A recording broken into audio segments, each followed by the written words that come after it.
One really hard thing about eating disorder recovery is deciphering whether you're hungry or you're not. It's very hard because all this time we've been ignoring our hunger, and now when we start to recover, we need to reward that hunger. We need to listen to the hunger signals, and it's kind of hard. I feel like there are three main types of hunger signals. Two that you really get in early recovery, and this one is more middle recovery, late recovery. So the first one is physical hunger. When you have that empty feeling, your stomach's grumbling, you're hungry.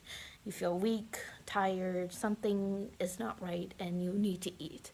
That's obvious sometimes. Sometimes it's not. Yeah, we're going to be honest here. Sometimes it's not.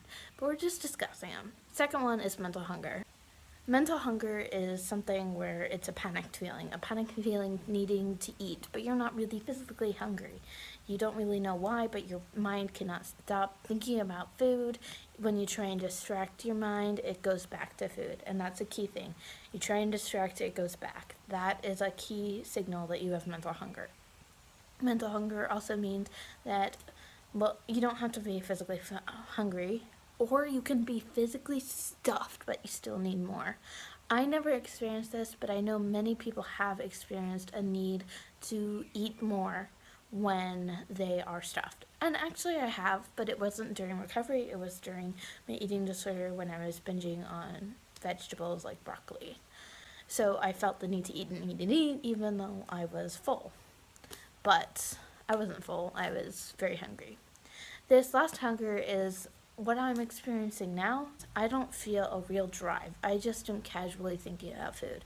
Like, I see something on the Food Network or on YouTube. It's just a brief moment. But the thing is, if I distract myself, it doesn't come back like mental hunger. So if you find yourself thinking about food a lot, or a specific food a lot, honor that hunger. Honor that signal because it's your body trying to help you. Another really hard thing is gaining the weight. Now, congratulations, we figured out our hunger kind of. It's always a learning process. And now it's time that we're gaining the weight, which is great. It's great because our body is protecting ourselves and it means that we're getting better. It's hard to realize that we are getting better because, we've always been told that gaining weight is bad for us, that it means that we're lazy. But in eating disorder recovery, no matter what the weight you start at, it doesn't matter. You still need to gain weight. In a restrictive eating disorder, when you make an energy deficit, you need to repair the damage that your body did to, get the calories that it needed that you weren't giving it. The damage to the tissue, to the muscles, to the bones, to systems, it needs to repair. When you're gaining the weight, we have no idea how many calories we need to repair. A doctor doesn't know, a stupid scale doesn't know, nothing knows. So when you get a target weight, a target BMI score, that means squat because you have no idea how much damage you've done to your body. You'd like to. Sure, I would love to know how much weight I need to gain or how much weight I am naturally, but we don't. No matter your weight beforehand, you don't know what we've done to our bodies. Now, that's okay. We're going to have to learn to deal with that, but don't let what other people suspect you need determine how you feel about yourself. So, gain as much weight as you need, because it is protection. It's protecting your vital organs, which is why it's mostly going to your belly. Realize it's not forever. Your body needs protection. I've heard that within the first year of weight restoration, and that weight restoration is told by the feelings you have. If you're female, maybe you get your period back. Well, you have to get your period back.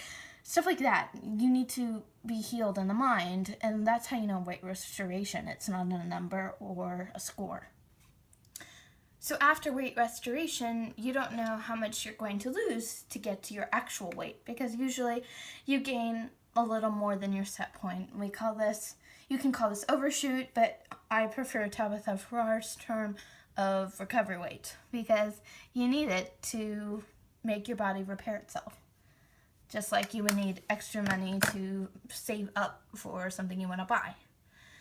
So, weight gain is hard, definitely hard to come to terms with, but we need to view this in the light of your body helping you rather than, sabotaging you. It's your only option. No matter what weight you start, you need to gain weight in a restrictive eating disorder. Okay, one of the hardest things for me in recovery is not being able to exercise. It's awful, okay? First, we have to deal with gaining the weight and eating and hunger and all that craziness. But now we have to deal with not exercising. And for me, exercise is a huge stress relief. It's huge in my happiness and just doing things. I love running, I love pickleball, I love volleyball, I love conjure dancing. And most of those things I really can't do in a healthy way because we need to heal our minds. And our minds look at exercise sometimes and see calorie deficits rather than healthy endorphin-producing movement. That's a really important factor. Another really important factor regarding exercise is we need to use every calorie to repair ourselves and not to waste them. In fact, eating disorders, when you're recovering from restrictive eating disorders, exercising may cause you to gain more weight because your body is still in a panic. Like, why are we exercising? We're still in stress mode. Okay, we need to hold on to everything because you put it through a lot. We put it through a lot, so we have to pay the consequences. Our body doesn't know why we did this to it. It just realized that it was in a famine. And when you're going through a famine, you need to, hold on to your resources to heal. But if you're trying to hold on to your resources to heal and then there's extra stress on the body, then you can bet your bottom dollar that your body's going to go into more of a panic. It doesn't really matter what fitness-inspired quote there is. Right now we're not able to, but the great thing is soon we will be. So another temporary thing in recovery, just as the weight gain and the confused hunger, now exercise is very confusing and very temporary. So the best thing that we can do is rest. I'm outside with my coffee with sugar and almond milk because almond milk is primo delightful. And today we've already talked a lot today, but I'm going to be talking about doubt right now. And doubt is really hard because you're going against what everybody says. You're resting and you're eating a lot. You're eating whatever your body craves, how much it wants, whenever it wants. And that's like ludicrous to everybody else. Like they think you need to diet, you need to exercise every day, and if you don't, you're a horrible, lazy slug. And that's hard. Okay, here's the thing.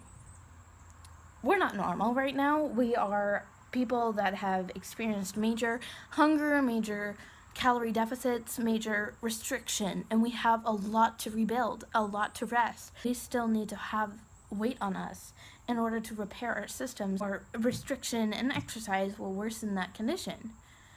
What I do when I'm having doubts is I think, and I go back to the studies. I go back to the Minnesota starvation study, the fMRI studies that show the workings of the brain of an anorexic or restrictive eating disorder. I go to inspiring people like Adam Brienne or Jen Brett, people that have recovered in this way, and I'm reassured every day, every time I have doubts, that I am doing the right thing.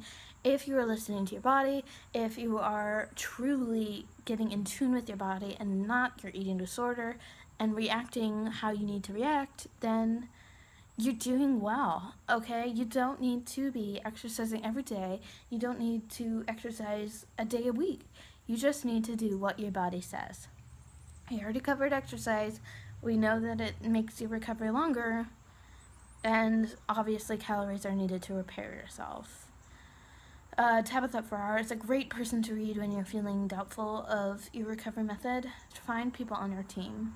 There are some people that you hang around with who might have great intentions for you but say the absolute wrong thing because they're based on the old model of eating disorder recovery, control, bad parents, stuff like that. You don't need that. That's old. We need evidence-based treatment here. Okay, I'm going to keep drinking my coffee, and then we're going to be talking about other people's comments and how we can deal with them. And I have to be honest, this is one of my biggest struggles right now. I'm heading back to school soon. People haven't seen me in a while, and they're going to notice that I've gained weight. A lot of people do know about my eating disorder, and a lot of people don't. I expect they're going to say stupid things. They just are. So how do we deal with it?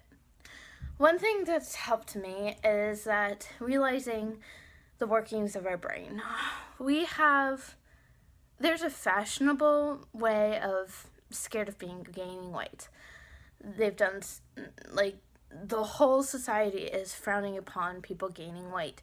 Normal men and women who haven't had an eating disorder are scared of eating that cupcake or that muffin. It's because it's fashionable to be scared. But us, we are a little different. Things that make us gain weight, we're actually scared of. We have a reaction in our brain, in our amygdala, and it lights up like a Christmas tree. It's like being scared of needles or a spider. It's something that's innate within us. It's different than many other people being fashionably scared of gaining weight. So, using that in practice, people aren't really going to pay much attention. It would be like if I came back with a crazy haircut. They'd notice it, they might like it, they might hate it, but they're gonna forget about it. They're gonna get used to it. It's gonna be, oh, Sarah got a haircut. Okay, moving on. They will not care. And the people that know me and that know that I'm struggling and know that it's been a huge accomplishment of gaining this weight, they'll be proud of me. Nonetheless, because I'm bigger, people think I am healthy, that I'm totally cleared of my eating disorder, which is one of the biggest problems that the weight bias in eating disorder treatment. They're gonna see my bigger frame and they're gonna think, oh, she's healed. But we both know that I'm not healed. My brain is still messed up and my innards are still healing. Innards, that's a word. You're not healed for a long time. So I'm not healed yet. Not anywhere close. People aren't going to be focusing on you. They're going to be more focused on what they're doing, which is good. This is good for us sometimes. So yes, people are going to comment. Stand up for yourself. Stick for your guns. Go back to your research. Go back to your people that make you feel good. Stand up for yourself and realize that, I mean, you're not getting looked at all the time. You're not. The people are focused on themselves. So in closing, I hope this video encouraged you in some way. These are just 5 big struggles that I've experienced in my eating disorder, and of course there are many good things that happen to me and some other bad things, but I hope this helped. Alright, I'll see you guys later. Toodaloo.